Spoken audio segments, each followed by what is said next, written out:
Thank you all for being here and welcome to our Templeton Town Election Forum 2019. My name's Steve Castle. I'm with Templeton Community Television in the Office of Community Services. And I'd like to welcome everyone here and everyone watching on TCTV. And we have some wonderful candidates here tonight. And we want to have a discussion on how we're going to make Templeton better and stronger. So, first of all, I'd like to thank the Senior Community Center for allowing us the use of this space. They've been very gracious to us in allowing that. And also Jackie Prime, the Director of Community Services, who does so much for our town, running the library and the community services. And on top of all that, she has to deal with me. So thank you, Jackie, and she's done a great job of putting this together. And I just want to say that I want to really thank our candidates for being here this evening. I think it shows a lot of leadership and dedication to come out on such a beautiful day where everyone would probably rather be in their yards working or out and about. So thank you for being here. I think it shows great leadership. I would like to introduce each of you briefly before your comments. Starting on my right, Dennis Rich, who's an incumbent for Planning Board. Lori Mattson, an incumbent for the Narragansett Regional School District School Committee. Michael Curry, a candidate for Board of Selectmen. Terry Griffiths, a candidate for Board of Selectmen. And Jeff Bennett, a candidate for Board of Selectmen. Again, thank you all very much for being here. Thanks, Steve. We also there are other candidates on the ballot who could not be here this evening, and I just want to mention their names. Elizabeth Crocker for the Board of Health. Greg Edwards for the Light Commission, Derek Hall, Town Moderator, Brad Leightonen, Board of Assessors, and Jeffrey Marks, the Phillipston representative for School Committee, or one of the Phillipston representatives for School Committee. And the town election is on May 20th, if I'm not mistaken. Correct. All right, after town meeting on May 15th. So, just want to remind everyone to please silence your cell phones. I know I have to do that often myself. And anyone from the public here, if you wish to ask questions, please review the schedule and format and keep your questions to the periods after each candidate speaks and the general questions and comments in the community forum as well. So we all want in our comments and that to be dignified and respectful at all times to people. And this is also being recorded for playback on TCTV, cable channel 8, and TCTV's YouTube channel. I'll briefly go over the format. After this introduction, each candidate will be invited up to the lectern in the order they appear on the handout, and will speak for about 5 minutes about themselves and introduce themselves to the community. Questions from the audience may follow each candidate. We will then discuss the ballot question for the tax override that is on the town election ballot, if the candidates and others wish. Then I'd like to have a little bit of a community forum and talk about any ideas to help make our community stronger and better. We'll follow that with any other general questions and comments from the audience, and then we will close and have some refreshments and enjoy this beautiful day. So without further ado, I'd like to introduce our first candidate here for the Board of Selectmen seat, Mr. Michael Curry. Michael? Great. Thank you, Steve. Appreciate it.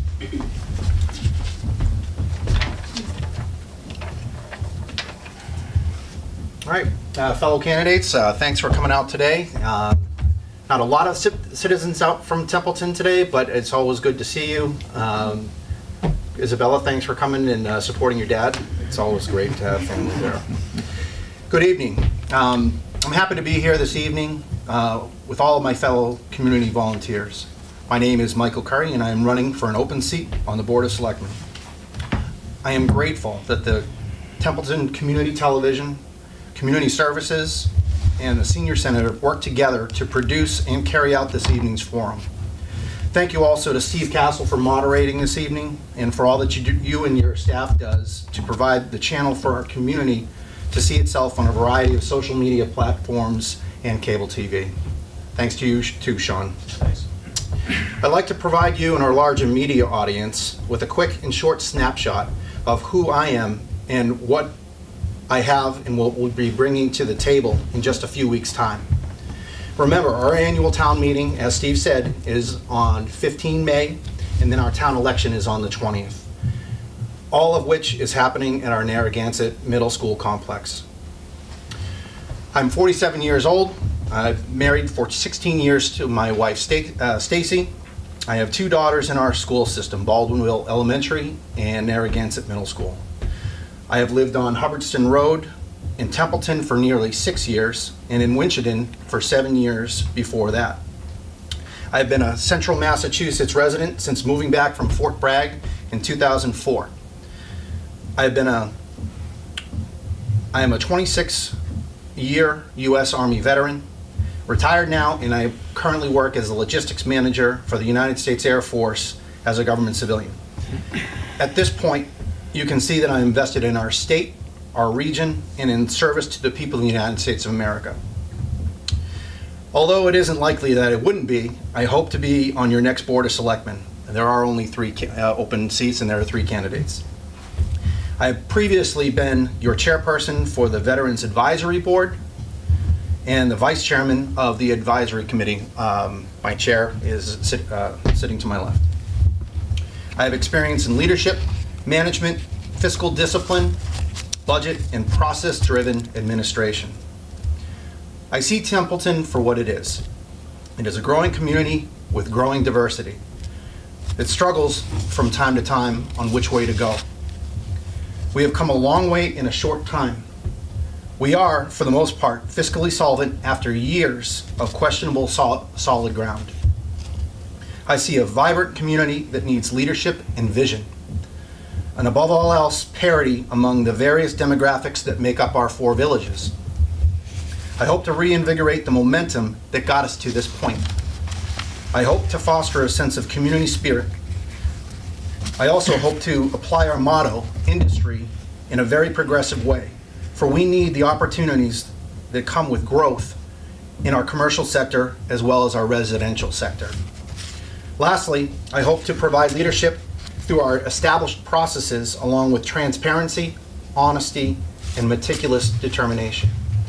I'm very happy to be running for Board of Selectmen, and I'm very happy with the team that I see leaving and coming in with me at this time. Are there any questions? That's what you wanted to do, questions after every? Okay. Thank you, Mike. Great. Thank you very much. Our second candidate for Board of Selectmen is Terry Griffiths. Terry?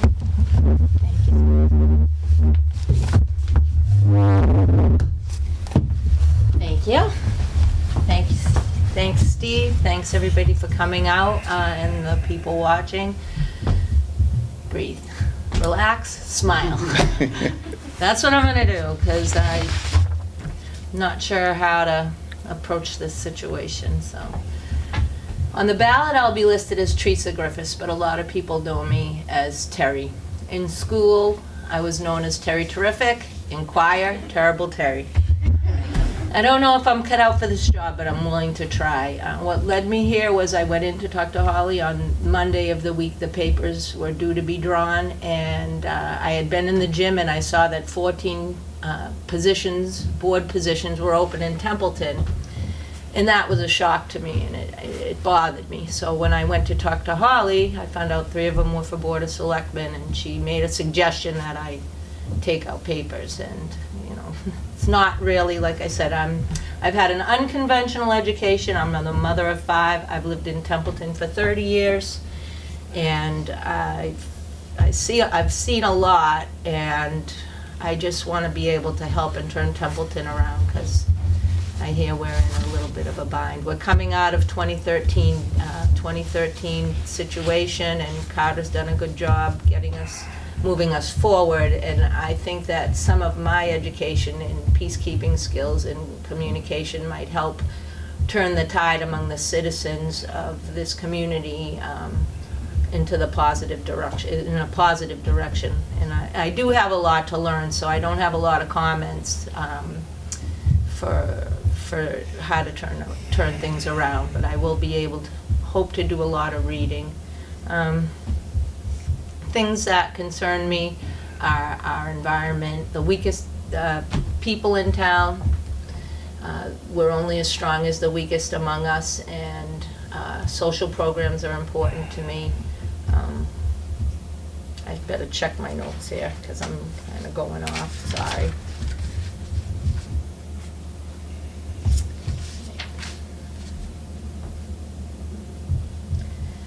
I'm concerned about the environment. Templeton has a certain amount of acreage, and I don't want to feel like we're desperate to take things in just because we need to get our economy boosted in here. How much how much can our land hold? How many people can it hold to maintain health? You know, we want to have healthy people, healthy land, and the two of them should balance themselves out. And I am concerned about the budget and taxes. I hear a lot of people are disappointed that there's another override. And again, I just hope that we, can get through this and not be desperate to take just anything because we're desperate, but that we can work together. And I have some ideas on how to work together as a community to pull Templeton through and turn the tide. I guess that's it. This isn't my forte, but, I gotta start somewhere. Thank you. Are there any questions for Terry? I'm sorry. Thanks, Steve. Well, maybe one question. Sure. Are you opposed to the ballot question? No, no, I'm not. No. Because I know there's a discussion bit, so I don't want to go into that yet. Thank you. Thank you. Dennis? Terry, Terry? Oh, sorry. encouraged to hear your comments about the environment and your concerns to help maintain a healthy environment in the town, as far as the environment is concerned. Thank you, yes, because, we hear about the rainforest and things abroad, but how, and it's important to me for carbon emission that we maintain a lot of trees and things, because the more trees we cut down in New England, the less oxygen we're gonna have to breathe. And so carbon footprint is important to me, greenhouse gases, and I read that Templeton is 20,000 acres, so what type of businesses and can we attract that have a small carbon footprint, and how many people can the land hold for health? I have a second question to follow up to what you've just said. Thank you. Would you support recycling in Templeton? I know I recycle all the time. I used to take it to Phillipston, then I took it to Gardner, but now they're charging me. So I take it to a friend in Barry who gets rid of it at his town dump.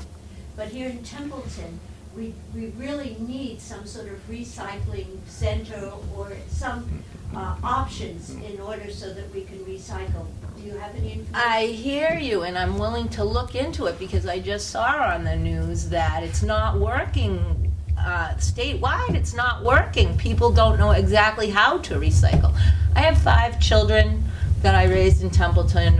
One of them is actually a librarian in Wellfleet, and my kids are smarter than I am, and I wanted that to happen. I really put a lot of effort into them. And my daughter Gabrielle is she makes at her library they do bags. I forget the name. I'm so nervous. Sorry. But they have a sewing bee, and instead they save 12,000 plastic bags from entering into the trash by making these bags from of Cape Cod. Anyway, so yes, I would like to work on that for Templeton and even in the state, because it's not, whatever we're doing isn't working, and people are getting frustrated with it. So I don't have anything per se but again, I'm learning. Something to consider. Yes, it is something to consider, and I'm passionate about it, and I'm working right in my own yard to make sure that I have native things in my yard, to make it easier for the birds and the bees to survive, because as I understand it, we're in a little bit of trouble. And I believe that with all the growth and development, and, you know, I don't understand the zoning board. I'm looking forward to meeting the zoning board and see what that's all about, and, you know, who's in charge of Templeton's growth plan and going forward. Thank you. Thank you. Thank you, Terry. Terry, I'm sure during your tenure as selectman, you'll be doing a lot more reading. Yes. And a lot more speaking and breathing, so thank you for your contributions already. Our third selectman candidate is Mr. Jeffrey Bennett. Jeffrey?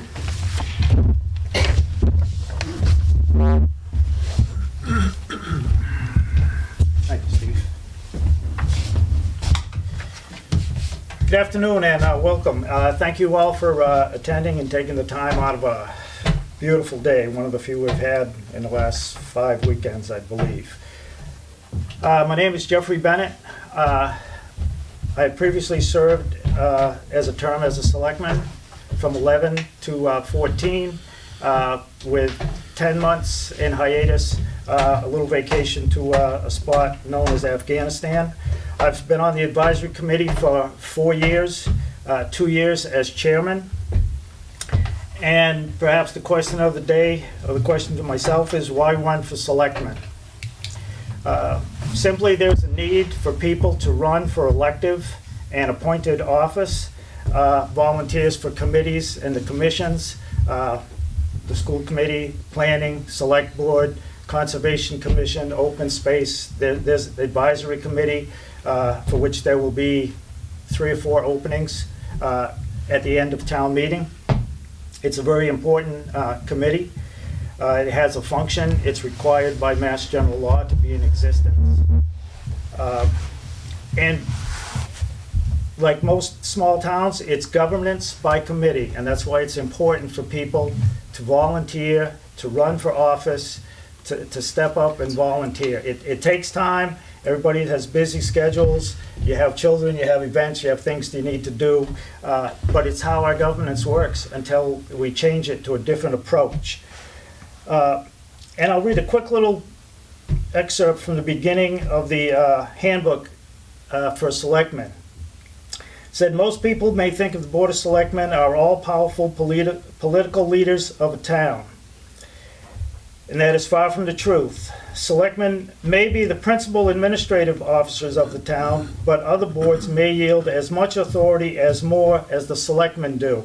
An example would be the planning board and the Board of Health. If you read up what the Board of Health can do, they can actually make laws and rules and do a lot of things, control a lot of things that the Board of Selectmen cannot. The planning board mainly handles, one of their chief things to do is for zoning, where businesses can go, where certain establishments happen, the overall planning of the town. It's one of their responsibilities. And if you look at the bylaws, the operating principles of a town, there's generally divided into 2 sections, and it's the general bylaws and the zoning bylaws, and that's really the realm of the planning board. It's a, like I said, it's a governance of committee, and it's important, and we need people. You look on the town's website, there are a dozen committees looking for volunteers. One important one would be the Economic Development Committee, which I think has 1 or 2 members right now. So if I'm elected as a member of the Board of Selectmen, and yes, there are 3 seats, there are 3 people running, there's always a chance for a write-in candidate to win. And it has happened in a nearby town recently. So I'm not, me as a candidate, I'm not a shoo-in. It's not automatic, and I don't take it for granted. But if I was elected to the Board of Selectmen, I expect my initial attention of time would be for the upcoming important vote and ballot question involving an override for the town of Templeton to be able to pay their assessment or bill for the Narragansett Regional School District. It's a two-town district, and there are specific procedures involving that scenario. So we're facing a $988,000 override. And what that does, it increases the levy limit of the town, thereby allowing a tax rate to be set high enough to raise the amount of money to pay, for instance, the school assessment. And that's a job partly of the school committee to vote on a budget and send it to the various member towns, and then there's a little back and forth. And I will speak to that when it comes up, or if anyone has a question of it. As I've said, I've served on the Board of Selectmen, and in 2013, we went through the process all the way to a joint meeting of the school district. Templeton was successfully passed an override to cover that issue at that time. Again, it's the same situation we are facing now, and I have experience doing that. I was involved as chairman of the Board of Selectmen at that time.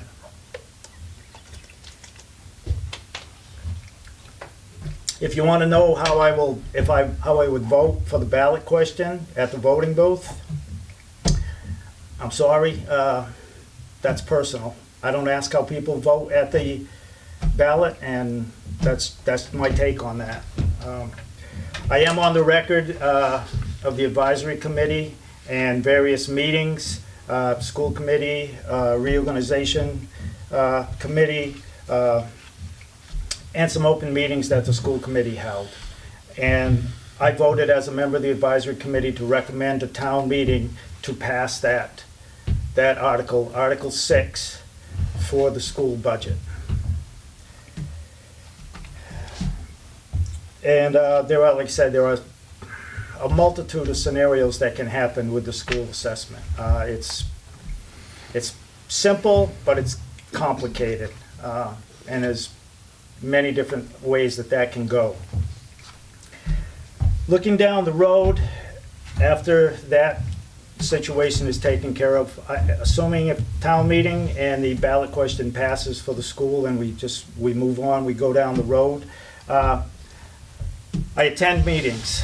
I miss very few meetings. I'm not one of those 50%ers. I show up for this meeting and I miss this one, and then this one or that one. I make an effort to show for every meeting of the committee or the body that I serve on. I would like to work for better transparency and clarity at meetings when they vote for something, for instance, to support or to appoint people to other committees, because that's a responsibility of a selectman, for like the Open Space Committee, for example, or the Capital Planning Committee. Those members are set out in a bylaw, but the selectmen's, one of their duties is to officially appoint those people. And I'm not a fan of make a motion to approve the item as presented. What does that tell you if you're not, even if you're in the audience, what does that tell you? Who are they appointing?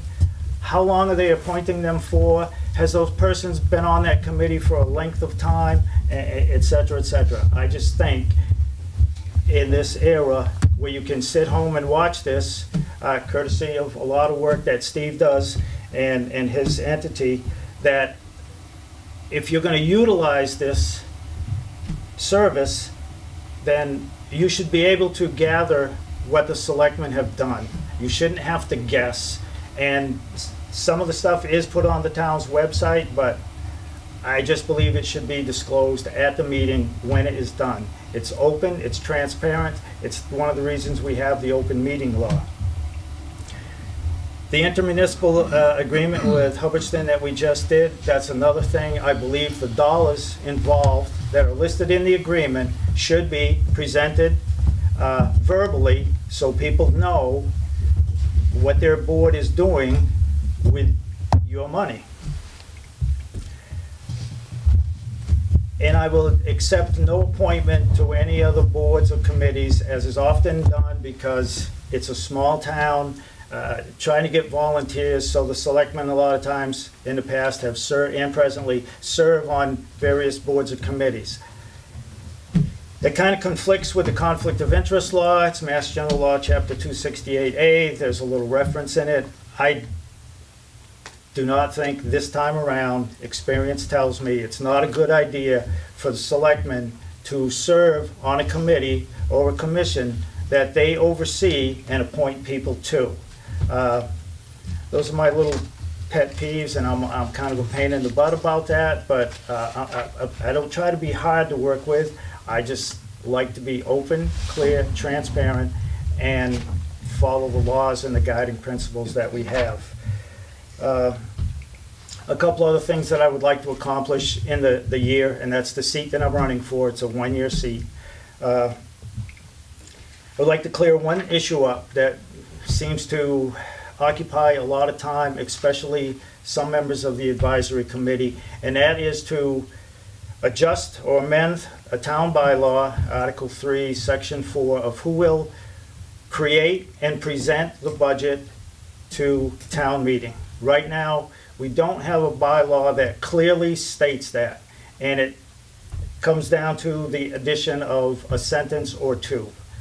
And I would like to either do that with the support of the other selectmen or by a citizen's petition if required. The other thing I would like to clarify or change, amend, is to go back and revisit a town meeting vote back in 2011 involving ambulance receipts reserved for appropriation. I believe the intent and the thought of the people was when they voted on that the receipts generated by the ambulance service would go to support the ambulance service. And right now, this town meeting coming up, Article 26 is the town budget, and you will pay that 9 million something change by way of taxation and a transfer of $250,000 from the ambulance receipts fund. In the meantime, there is another article to lease an ambulance. Make lease payments for a new ambulance. I just think the ambulance receipts money should just pay for that ambulance up front, and there's no lease payments, there's no interest, there's no nothing. And you don't have to depend on town meeting for the next 4 years to approve that money by way of a vote. There are probably disagreements and alternative views on that, but those are the things that I would try to work on if elected to the Board of Selectmen. As I stated, the big issue that we have in front of us right now as a town is the school assessment. I served on the Board of Selectmen when we went down this road before, so I have a little experience in knowing the process and how it works and how I think the town should approach that.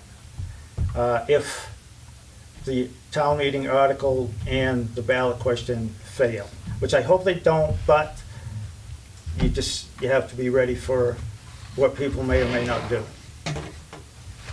All right, thank you very much. Any questions for Jeffrey?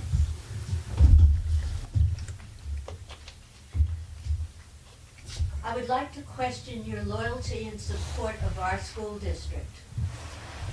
As vice chairman of the advisory board back on January 17th, 2017, you and several other members of that committee wrote a letter to the Municipal Finance Oversight Board in which you shared your financial concerns and suggested that they not approve an extension so that we could fund our Templeton Elementary School, a school which I'm very happy to say I believe will be opening in September, and I think that's a terrific thing for the town. You wrote this letter. You did not, and then I have an email from Carter Terenzini in which he says that he is stunned that the board would send such a letter without any forewarning or consultation with the BSO. This borrowing to me is a settled matter based on the vote of the town meeting and debt excluded by vote of the electorate. So as a member of the advisory board, you went directly against the vote of the town meeting. I don't know how you justify that.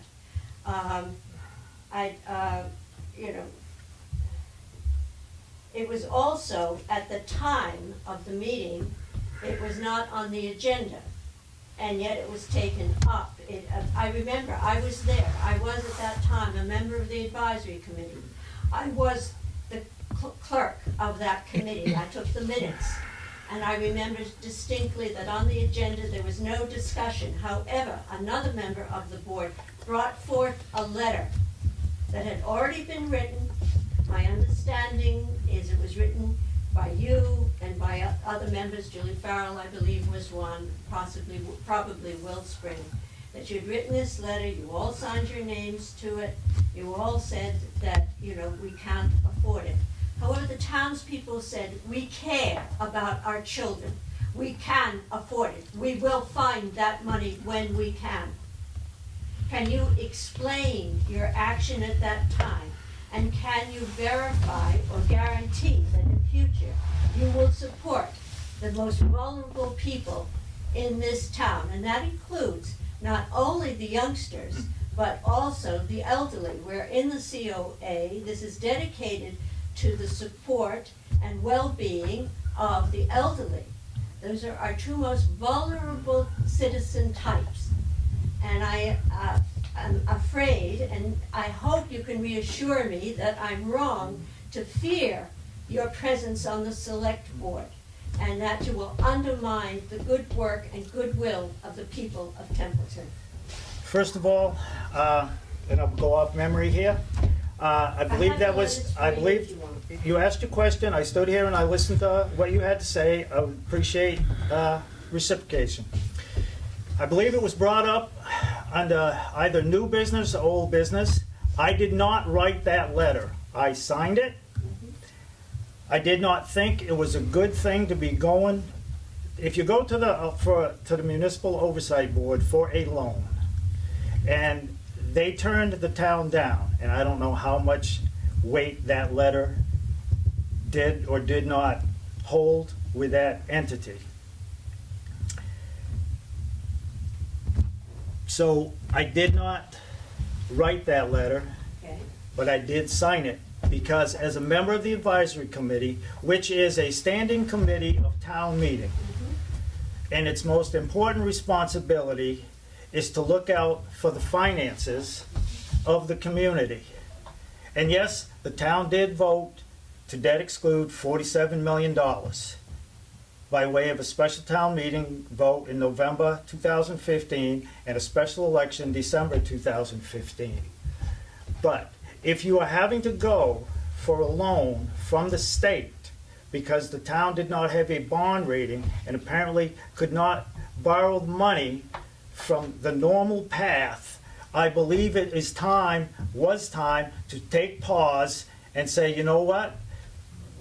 We can borrow this money at any time because town meeting already gave us the authority, but it's how you go about doing it, and perhaps it's a timing issue. And that is doing a very important job, looking out for the residents of the town of Templeton.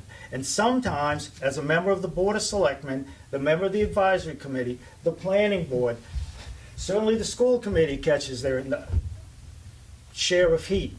You make a decision that is not popular with everyone. Some people, it really ticks off. Sometimes boards of selectmen and other committees have really ticked me off, and I've spoken my piece. I signed it because I thought the situation deemed it. And as far as being in the senior center, and will I support that? I'm 62, I collect Social Security. It's not my only source, but I do collect it. I have a mother who's 85 years old. I think she collects about $500 a month. She's a Templeton taxpayer and is affected greatly by the taxes that are going to come, this increase, to pay for that new building. That's why before I went and voted, I talked to her about that and asked her how she thought. She told me point blank, if we took better care of our buildings, we wouldn't have had to build that new school. So she said she was going to vote for it. So I look out for the seniors, and I did support the school. If you will go back and look at an advisory committee when Steve Hammond came before us and made a presentation, I said, and it's on the record somewhere, you go look up YouTube or whatever, I said, we should just go ahead and build the dang school and quit talking about it. But when it came time for the finances, the situation to me deemed to let the Municipal Oversight Board, the state, know that perhaps, you know, when you're all thinking about this, you know, perhaps it's time to take a pause. I did it then. If the same situation arose, I would probably do the same thing. Again, it was important enough that I think I would take that stand, unpopular as it may be, and apparently unpopular with you. But that's what I recall about that, and that's why I did that, and it is what it is. Just a brief follow-up, please. Okay, he didn't answer all of my questions. One of them was, and this was stated, as I said, in an email from Carter Terenzini about lacking consultation, writing this letter and sending it to the board without consulting with the Board of Selectmen. As a selectman, you need to know what's going on in town and what your boards are doing. I mean, it should be a mutual thing back and forth, mutual support, or if you disagree, at least it's out in the open. The other thing is, I lost my train of thought now. But the other thing is that the board, the Municipal Finance Oversight Board, which consists of the state treasurer, the state auditor, the state attorney general, and someone from the DOR. Or their designees. Or their designees, exactly, and I can even give you the name of the designees, but we don't need that for our purposes here. The thing is that they did not turn down the going further with the funding. What they did was they gave an extension, and I know they gave an extension because the meeting we had at the advisory board where this letter was presented and signed, and I was on the board, and I said under no circumstances is my name to appear on this letter, and it certainly didn't, thank goodness. That was a Monday night. The meeting was on Wednesday. On Tuesday, I called the offices of Ms. Bump, Ms. Goldberg, Ms. Healy, and Ms. Handy, and also the school building authority. And the school building authority assured me that they were well behind Templeton and their need and the understanding for their need for a new school. I don't think it's because the schools weren't kept up. The 1948 was the newest school in the district. The Baldwinsville School was built in 1918. Which was the one there was one in 1948, and the third school, elementary school that we had at the time was built in 1932. They didn't have libraries. They didn't have, they had a sort of a gymnasium of sort that doubled as auditoriums, doubled as cafeterias, doubled as study halls.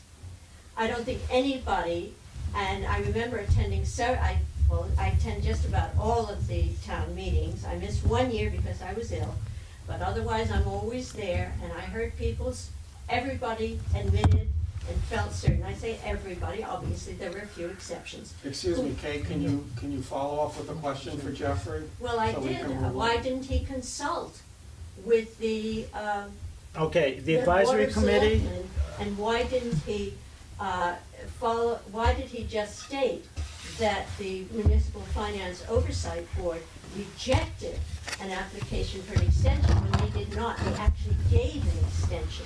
And Well- they gave an extension because I had phoned 5 people on that Tuesday and discussed it with them and said, we need the school. Yeah, we were in a tight fiscal situation. if I may answer. Well, I let If you I go may answer ahead you? and you criticized me when I said something, so, let's be fair about this.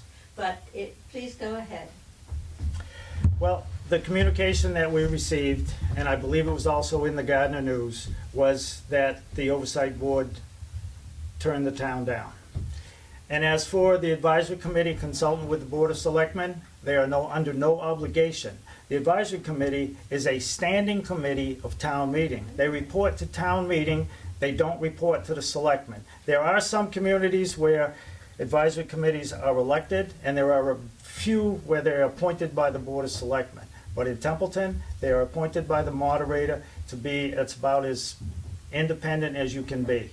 But the advisory committee is under no obligation to consult with the Board of Selectmen, to ask them permission to act on anything in any manner. You served on the committee. I would believe that, I would assume that you would know that and understand how that all works. But There's going to be 2 open seats on the advisory committee, just to let you know. actually, I'd like there to would be move on to some 4. other candidates, so if we can hold Well, any I further just questions. wanted, Q&A, Mr. please. Bennett has been talking about transparency. And since he's saying that the advisory board acts on their own merit and does not have to communicate with other boards, I'm just wondering, wouldn't there be better transparency if they had gone to the Board of Selectmen and discussed it? I didn't say that we didn't. I said we didn't have to. We're under no obligation to do that, But you didn't. to act independently if they wish. If you want to have a debate about this, I'll be glad to after all the other candidates have had their time to speak. Oh, we have lots of time, but I just, But my position will not change. well, except that there was no consultation, and I have it in an email from Carter Terenzini. So there was no consultation before the letter was written. It was never presented it was not on the agenda, and it was brought as a fait accompli. I mean, I think there were some changes made to the original letter, but the letter, for the most part, was there. Mr. Bennett, do you have any more to say to that? I do think not. we have to move on. I do not. I'm ready to move Okay. on. Thank you, Steve. Thanks, Jeff. Thanks, Jeff. Yes, and please give our 3 select board candidates a hand. Michael Curry, Teresa Griffiths, and Jeff Bennett. Thank you so much. Okay. Next up is Lori Mattson, an incumbent candidate for Narragansett Regional School Committee. Lori, welcome.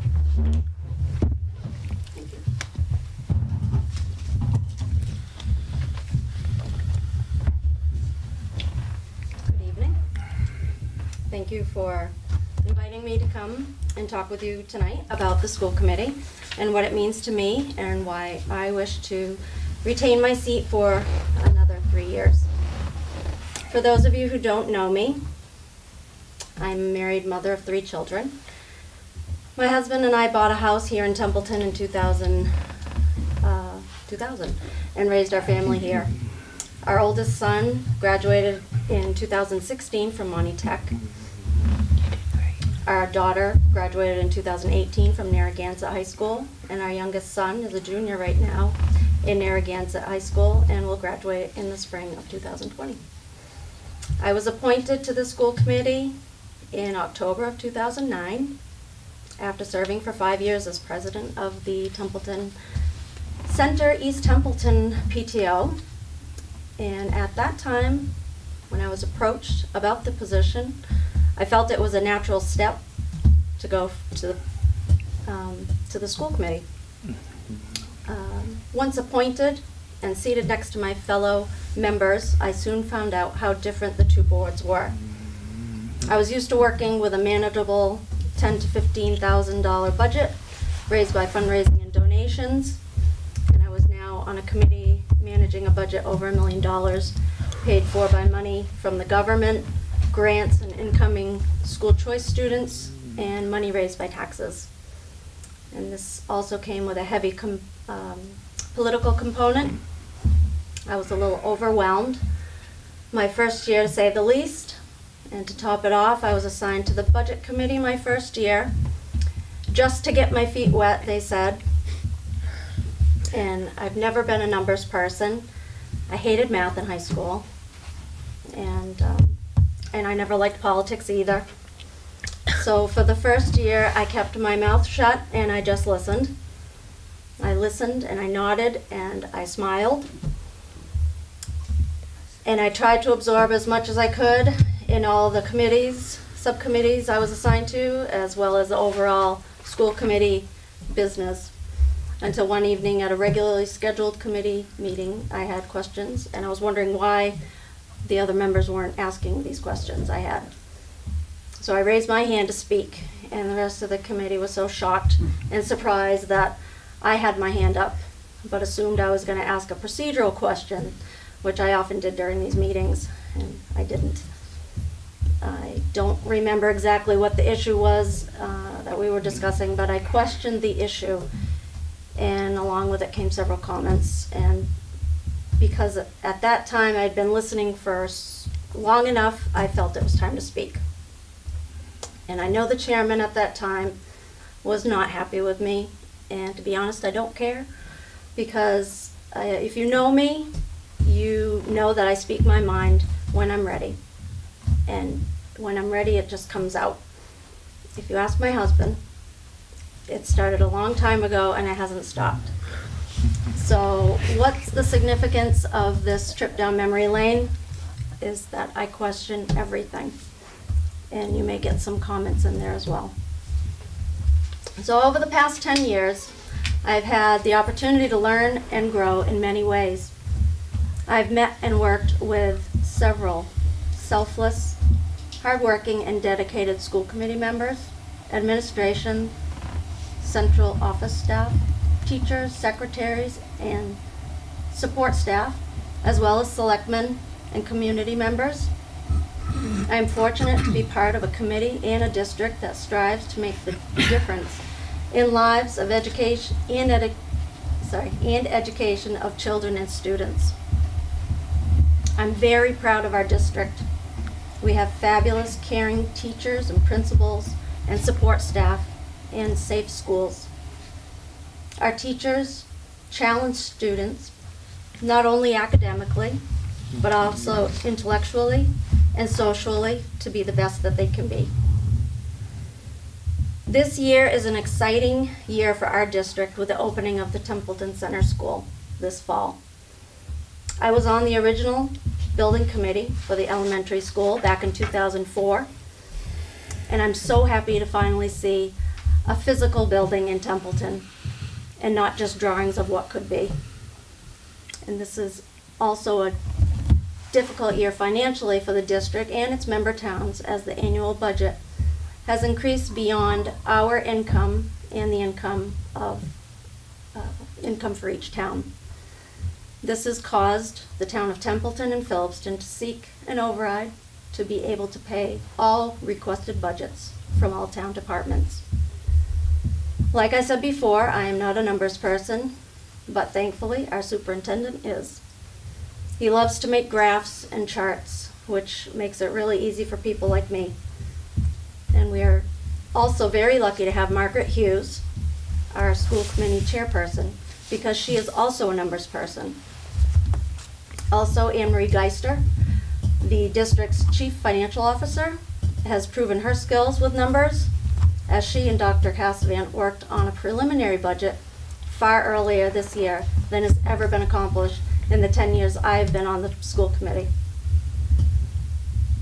This is a tricky task to begin with, guessing at numbers that the state might approve in June, not to mention the opening of a new elementary school, which there has been no prior cost history of utility, maintenance, supplies, staff, etc.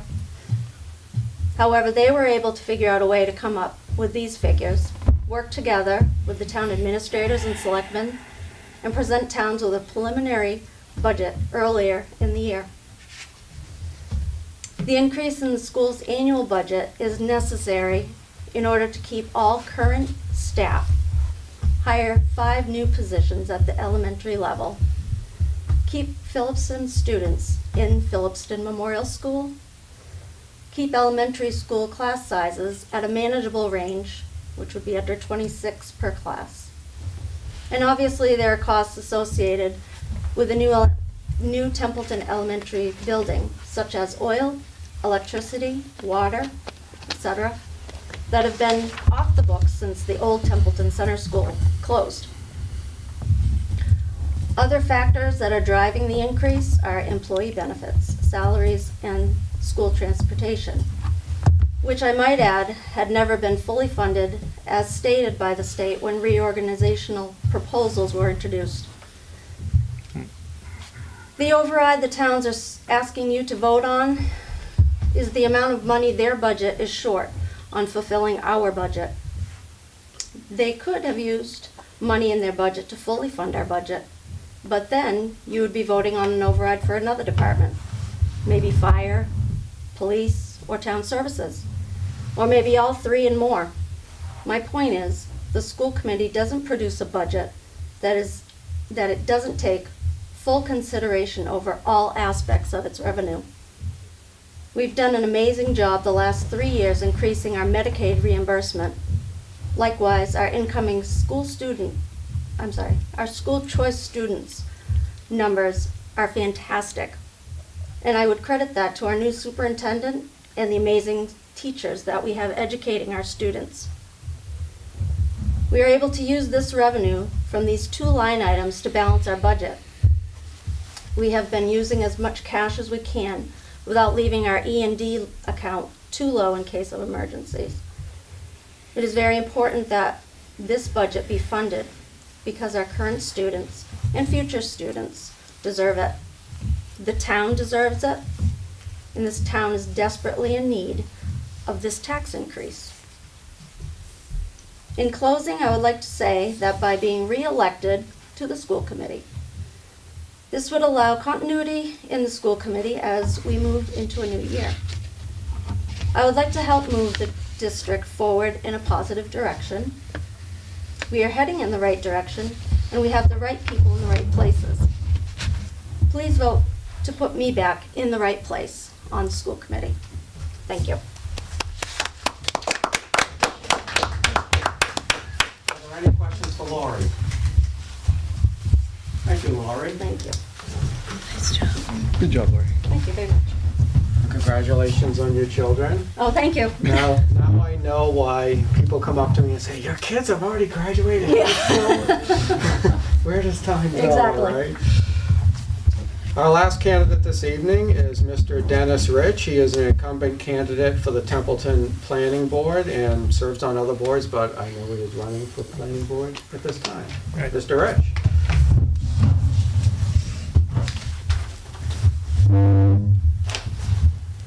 Thank you. Thank you for being here.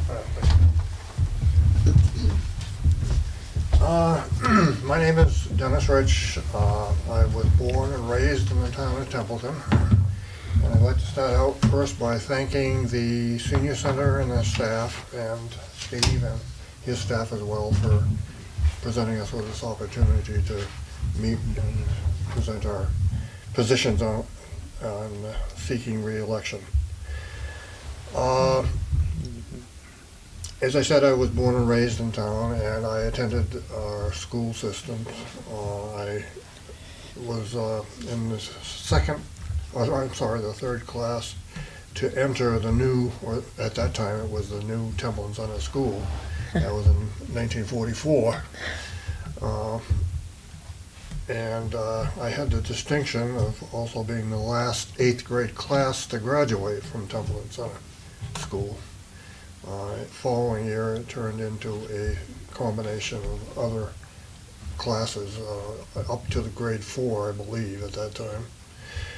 And I then went to Templeton High School, and I was the last class to graduate from Templeton High School as well, and that was in 1957.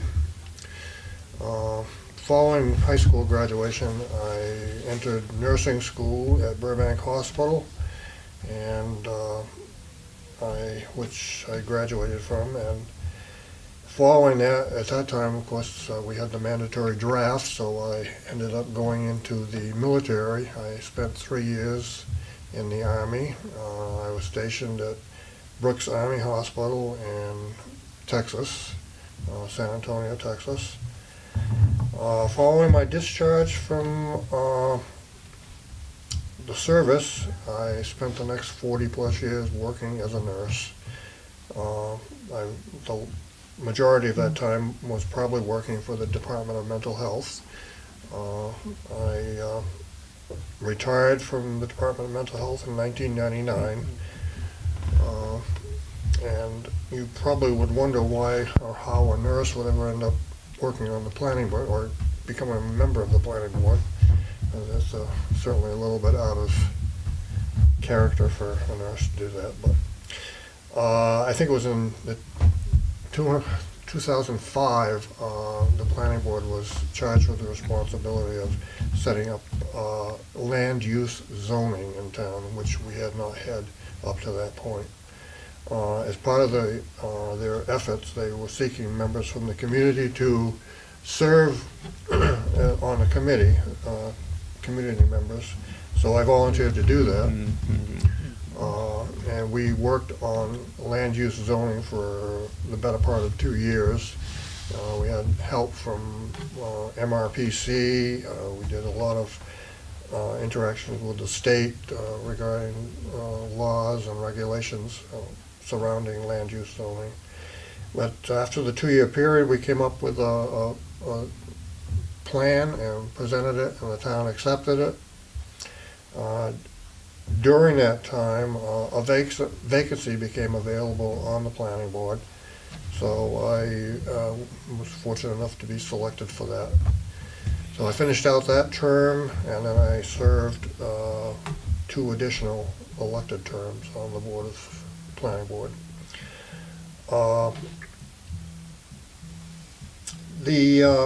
I'm seeking re-election again for hopefully for a 3rd term.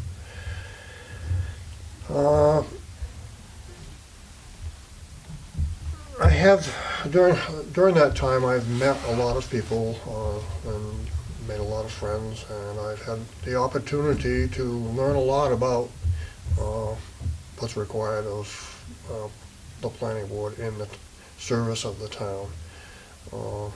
It's been a very enjoyable time for me, and I'd like to be able to return to that position if possible. I also am a member of the Open Space Committee. I've served on that since the Open Space Committee was originally appointed in the year 2000. And I'm also a member of the Community Preservation Committee.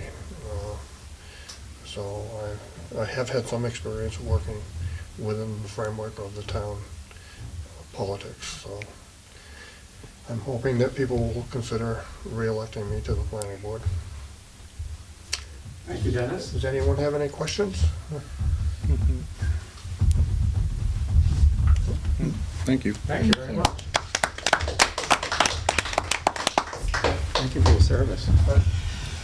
Yes, another round of applause, please, for all of our candidates, and thank you so much for your eminent service and for your eminent service.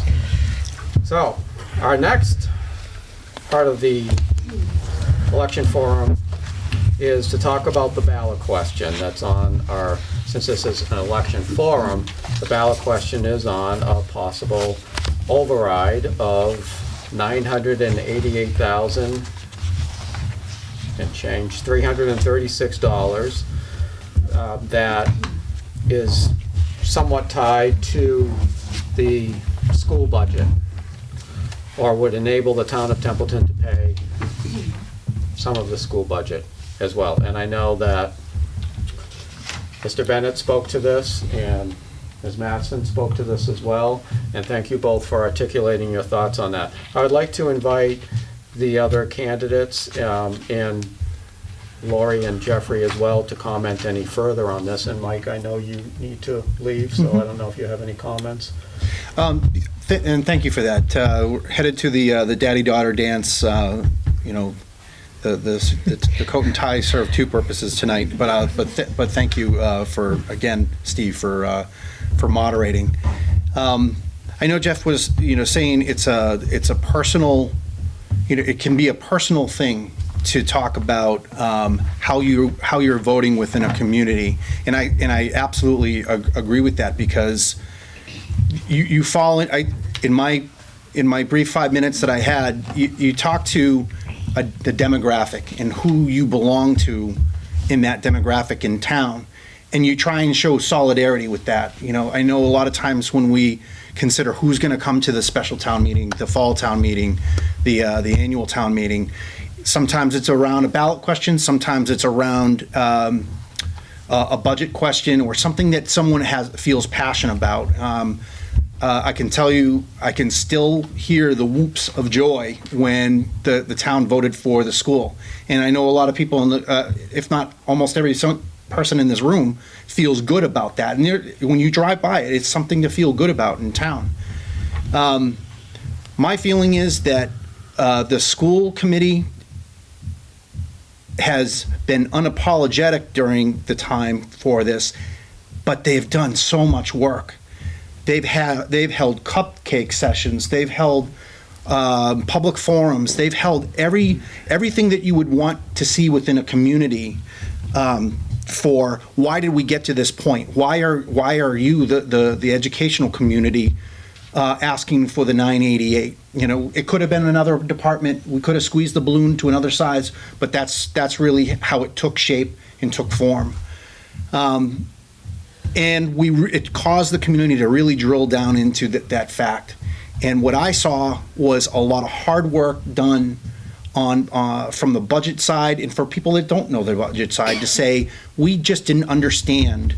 It was unknowable how much it was going to cost. I think it was upwards of $700,000 out of that 988 is just in opening costs alone. I think that we need to really go forward and embrace the fact that we have something that our community can wear on their chest and say, we did that. We took a school that was well beyond its life expectancy, and we did something as a community to pay it forward for the next, not just the generations now, but generations down. Dennis, I love the fact that you brought up Templeton Center School. My daughter's sitting in the audience, and she's one of the last graduating classes out of there, I think from 4th grade, honey, out of the Templeton Center School. And so we have that legacy. And later on down the road, we're going to have that legacy with the school that we have. It's something that our community needs to be able to bear the burden on right now.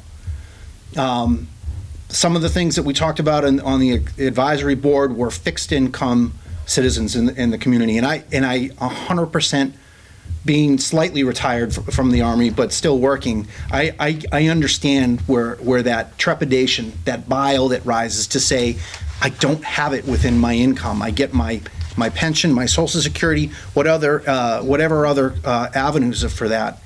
I recognize that, and I think that's why we exist as teammates within the community, to say, what can we do to help that demographic where it's going to affect them the most. To me, it doesn't affect me as much because I've still, within my working years, I don't have a fixed income. But I recognize that there are members in the community who look at this bill and say, that's something I can't pay. So I know that the state offers a lot of over 65 abatements for property tax. If the Department of Revenue has a lot of different ways to basically bear that, get through a burden where the community winds up levying a higher tax base. So I'm for the override, but I'm also for helping the people that it's going to affect the most. Thank you, Mike. And I know you have to run, so thank you so much. Oh, thank you very much. I appreciate that. Really good. Thank you. We appreciate it. Thank you.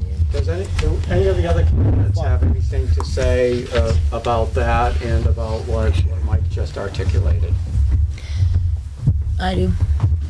Terry? I do want to thank Mike for his comments. I was really impressed with the one that he said about finding other ways to help people that are struggling to vote yes on the override. I grew up in Marlboro, and people sacrificed for me to have a great education in Marlboro. I had a computer in my classroom in 5th grade, which was practically unheard of back then, and I was one of the first to graduate the new Marlboro High School.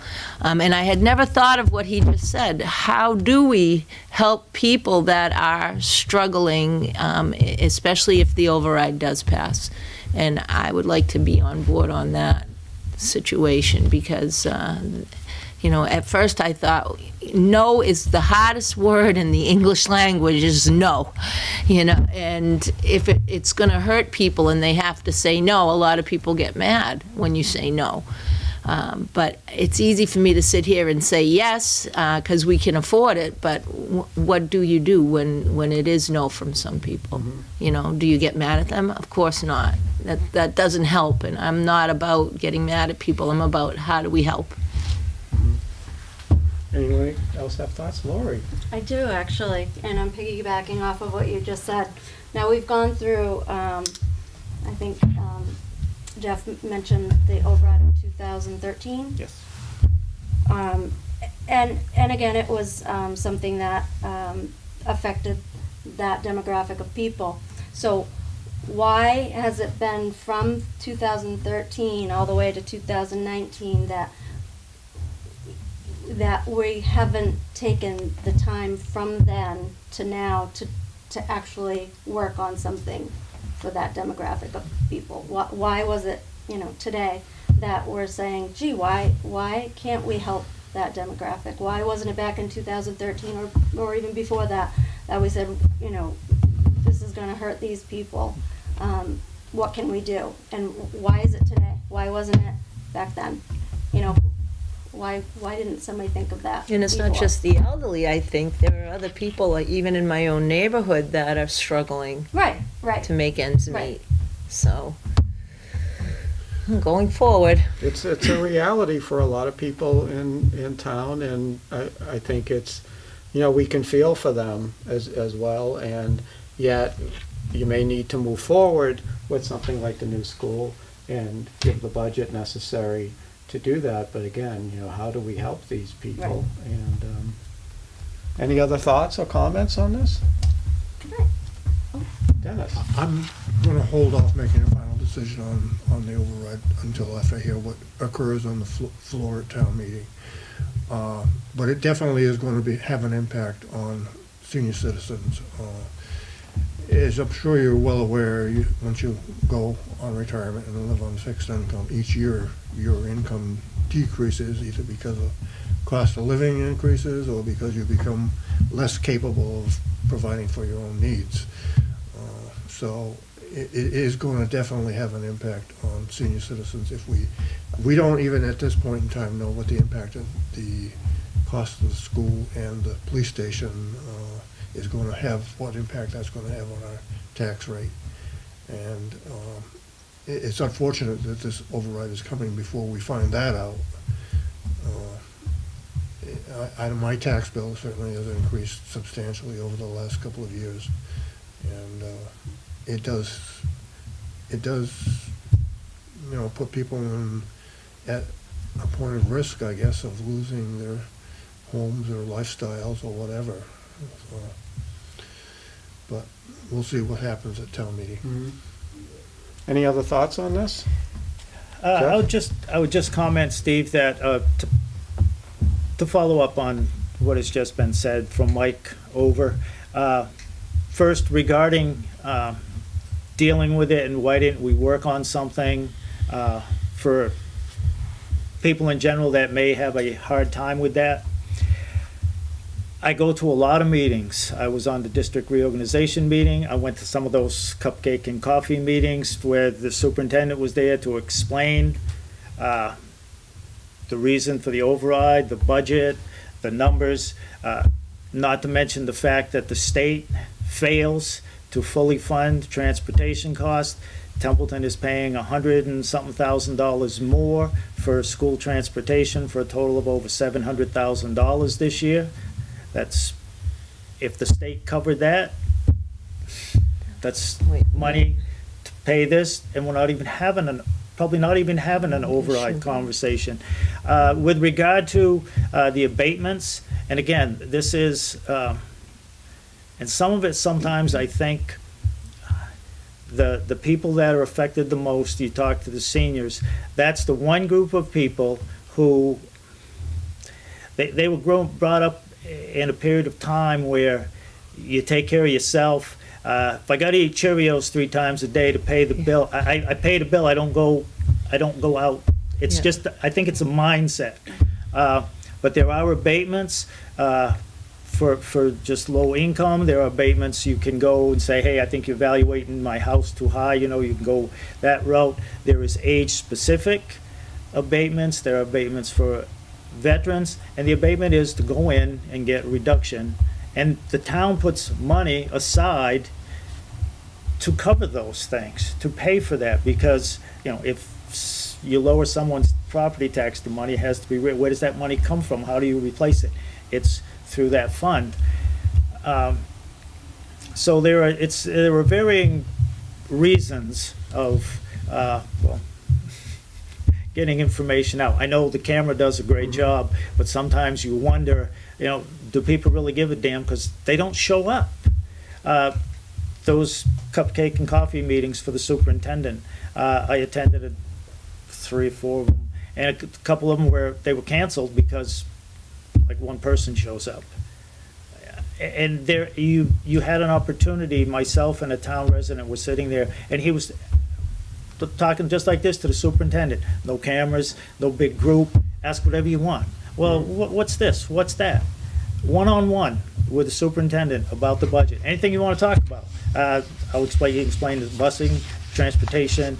He explained, well, the 200,000 additional in our minimum contribution because the state thinks we can afford to pay an extra 200,000 on top of an extra 100,000 for the transportation cost on top of 988. So there's $1 million something, but some of that is on the state. Mhm. And it's not, Certainly. you can't just add them school committee people, they're out of their minds.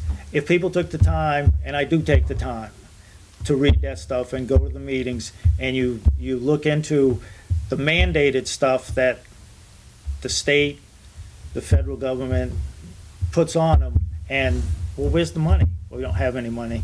And I would just conclude or finish and end on this, that there are some towns, gateway cities, which Gardner is one of them, that are actually going to try, I think they're talking a lawsuit, but they want to go and ask the governor and the legislature, you know, you're putting us on the short end of the stick because you're not following up on your promise.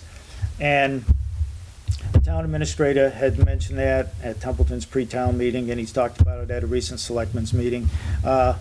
And we've kind of been kicking it back and forth with you. The towns and the school districts, not just Templeton and Phillipston and Narragansett, but all the towns out this way, I would say west of 495, need to get together, call our reps, and put them on the carpet. Mm-hmm. We keep electing you, and you keep screwing us over. You keep shortchanging us. The reason for regionalization of schools was they were going to cover the transportation costs because they don't have the option of saying, well, you live within a half a mile of the school, you can walk. No, they have to bus every student who wants to be bused. They can't do like the city of Gardner or like Winchendon and says, yeah, you live within a mile of school, you can walk. You know, in the snow, uphill both directions. But that's the things that we need to do. And it's one of the issues that I want to work on again on the Board of Selectmen is we got to get together and grab the legislature and hold their feet to the fire. Either pay up or maybe we'll just get together and vote you out of office. It's you know, it's that simple. But we need to, instead of this, which I'm as guilty as anyone of doing time to time, but sometimes it needs to be done. It's always good to work But with now other communities. it's to the point where it's the scale's tipped. We just need to all, hey, after we get over this and argue about this, like, you know, family, we fight amongst ourselves, but don't come in the middle. Now we need to just go as a group. Yeah. All the regional towns, Athol, Royalston, we just need to get together and hold their feet to the So fire. for- Thank you. Yeah, and we live in, a beautiful region, but one that's also disadvantaged that way with representation as well. So regionalization may be a good thing in that. So Terry? for clarity, it's the regionalization of transportation that we agreed to that we're not getting funded for? It's the regionalization of transportation. If you regionalize, they said back in the 40s, 50s, 60s, that if towns join and have one, like say, one high school instead of each town having their own, if you do that and, like pool your resources, as a reward, the state will pay for all the busing cost. So communities regionalize their school districts. Some, like Templeton, Narragansett is a 2-town district. Quabbin is 4, there's some that are 5 or 6. And it gets a little more complicated budget-wise and stuff. But the carrot was, Yep. if you regionalize, we'll reward you by this. Because it saves, and it saves the state money in certain things. And they got their wish when 49 or so districts throughout the state, and they've never paid up. Right. And it's to the point where you need to grab them by the collar and say, look, pay up, or we're kicking you to the curb. It's nuts to keep reelecting people who don't fulfill their promise. Unless you're east of 495, I heard. If you're east of 495, you're okay, but if you're west of 495, then Yes. you need to fight. We are poorer communities, smaller towns, and economically Absolutely, and so, disadvantaged. yes, we should band together and And try to get that's- something done. That's the recourse where we're at now. The schools, districts, and the towns Yeah. need to get together and collectively pool their resources and fight.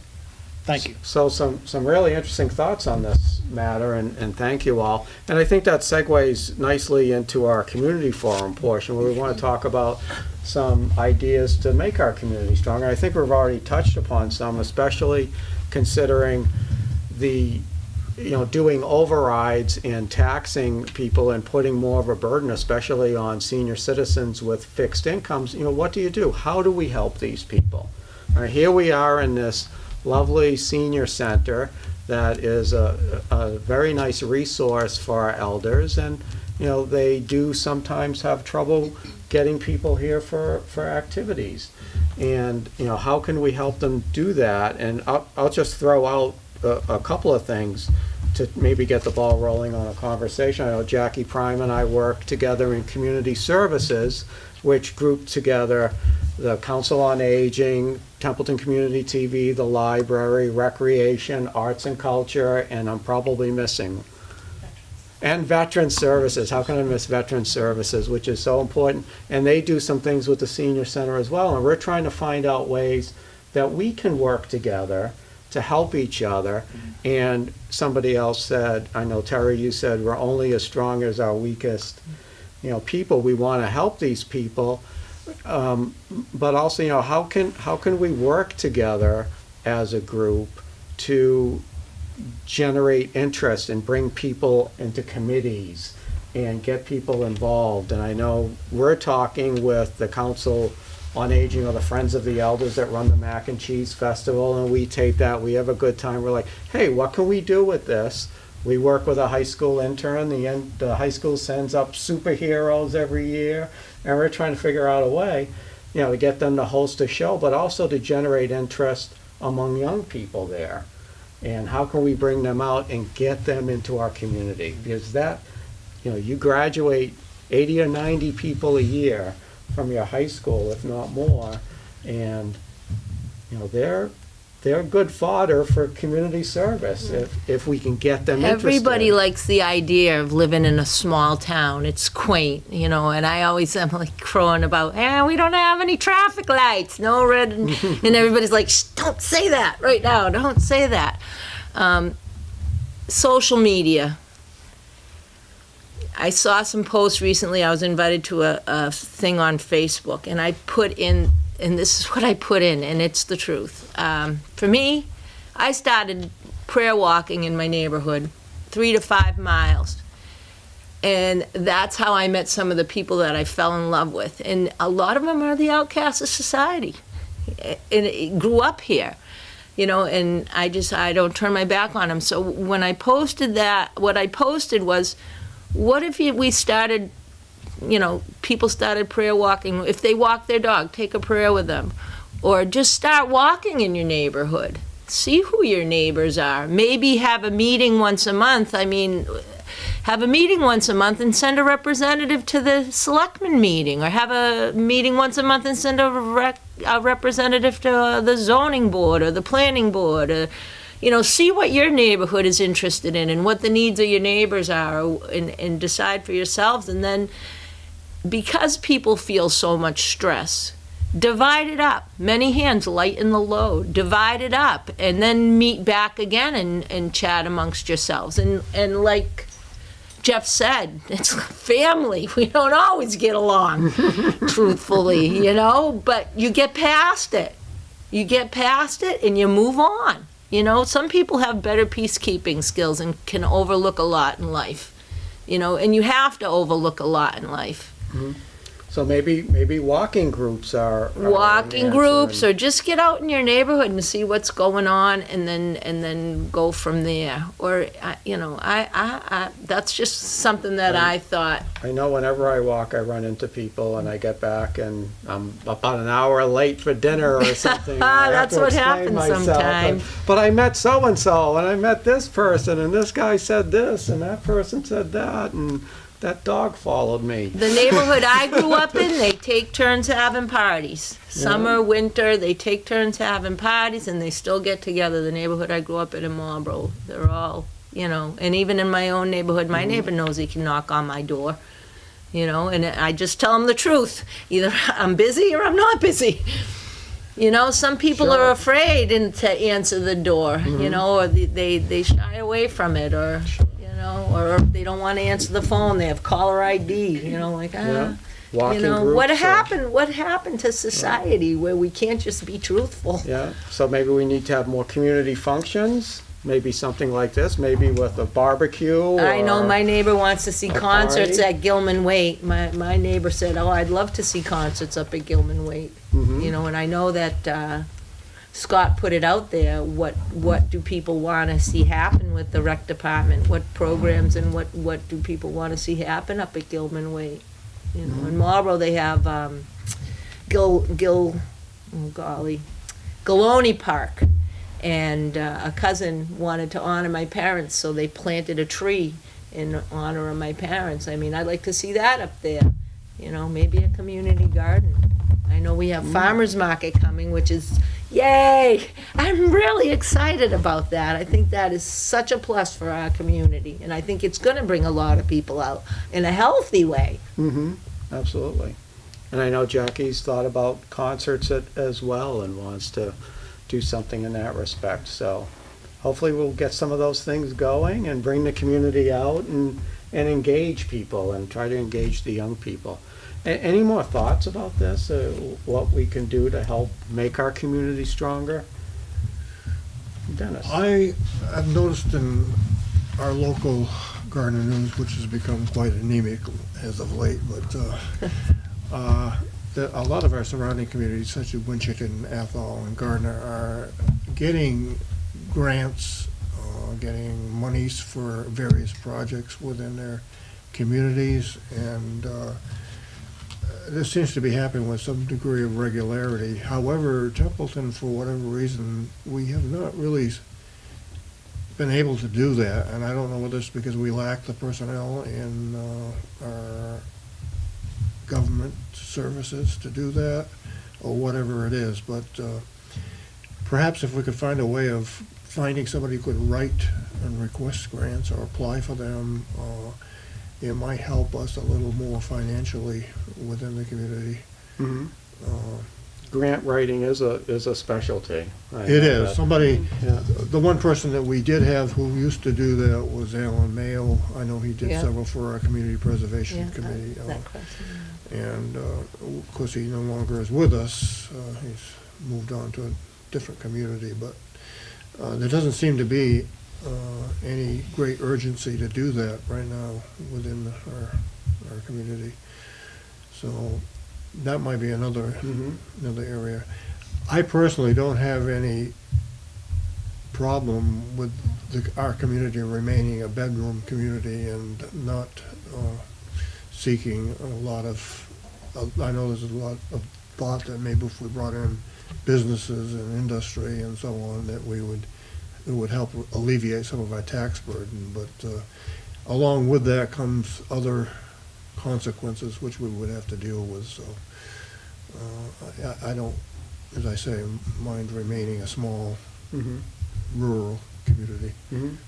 That's an interesting point, because I know, Terry, you had spoken to the environment, and Dennis, you're on the open space committee, as well as the planning board, and I always thought it was interesting, the planning board had its master plan done with the help of Montechusett Regional Planning Commission, and there's also an open space plan.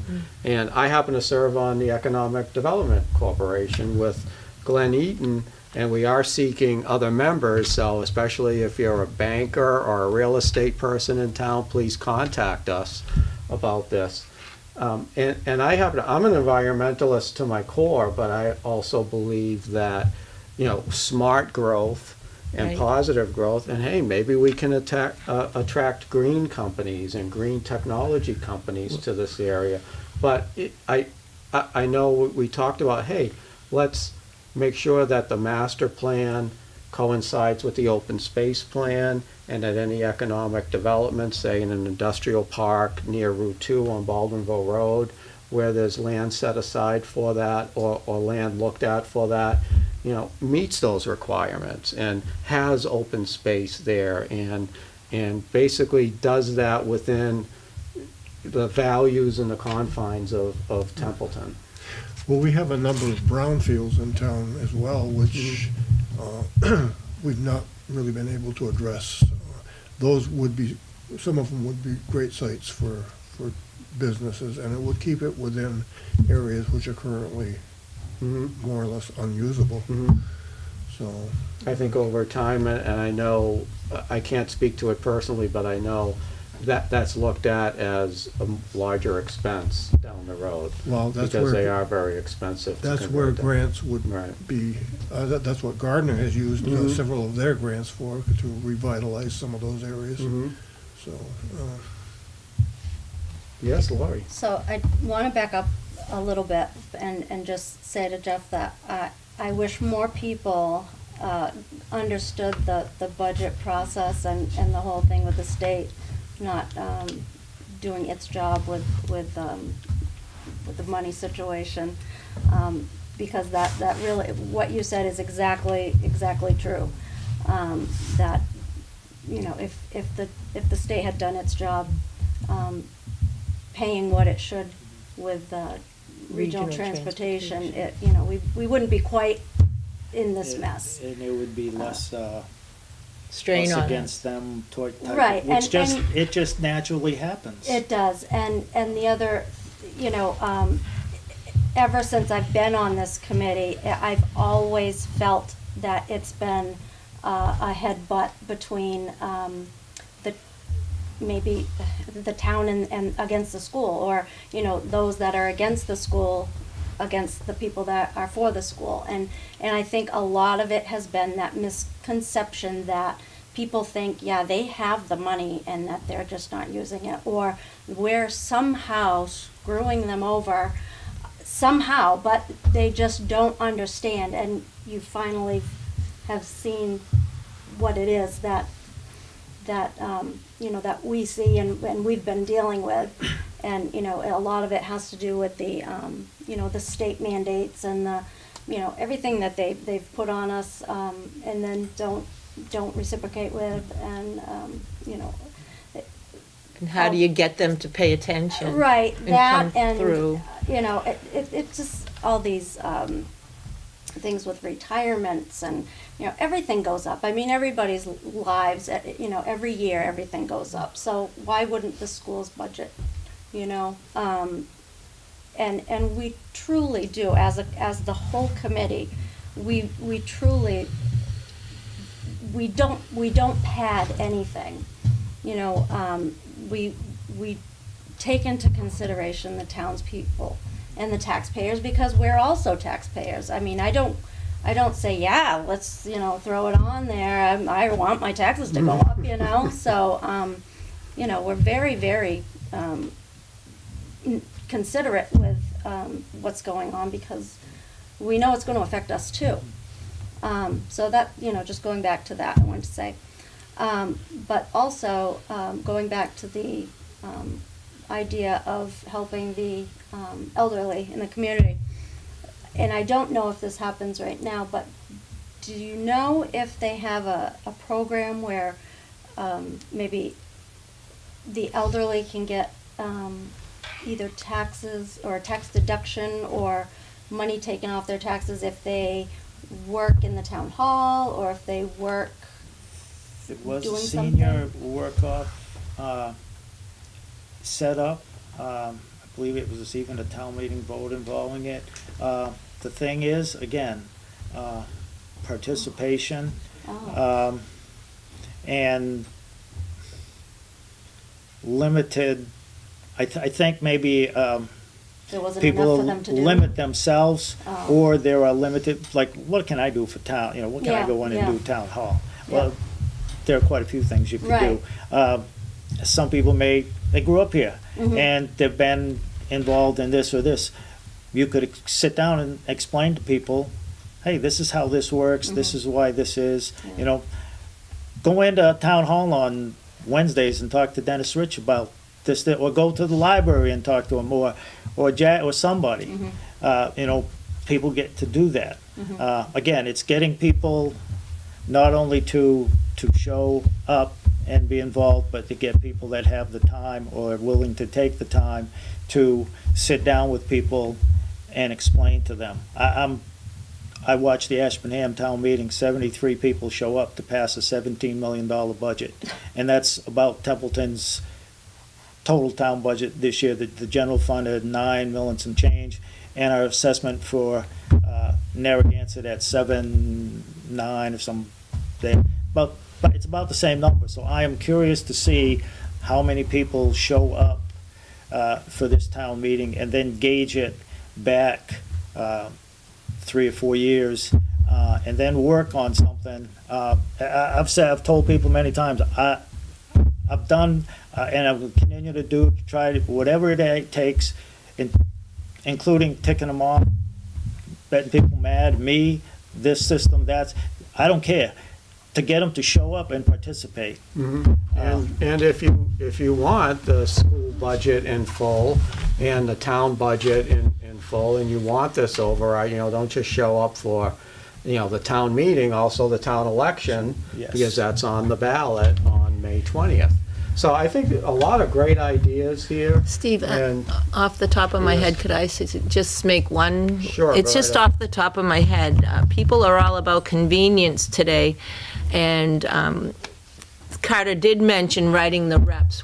Is there anything that we could do either on the town website or even at the upcoming, like maybe with the school committee, have a generic letter that people could download, sign, you know, just short of having a prepaid envelope to petition our reps to pay attention to us. I don't know how many letters we could generate and if it would make a difference, but, you know, it might, if there was some way we could do that within a week and send it out. I don't, you know, I'm just shooting it out there. A letter that's conveniently written. You know, maybe some people are intimidated.